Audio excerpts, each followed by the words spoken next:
on a une question de Madame Christelle Pétex-Levé, mais que Pierre Vatin souhaite prolonger sa question, donc on va faire ça à deux voix. Donc je laisse d'abord la parole à Madame Christelle Pétex-Levé, et puis Pierre Vatin euh, continuera. Voilà.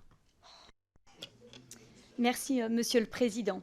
Ma question s'adresse à Monsieur Thierry Chapuis, représentant de l'Association française du gaz. En effet, le projet de loi que nous allons être amenés à examiner me semble bien frileux, dont un point qui est pourtant essentiel, à savoir le rôle que pourraient jouer les gaz renouvelables dans l'équilibrage du système énergétique de notre pays.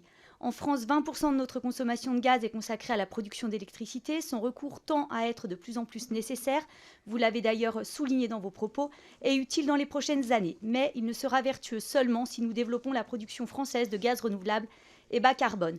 Je souhaiterais donc vous interroger sur le potentiel de développement réel du biogaz ou biométhane, une énergie non intermittente produite localement qui pourrait soutenir une part importante de notre mix électrique. Soyons honnêtes, pour vous, quel serait l'idéal dans ce projet de loi?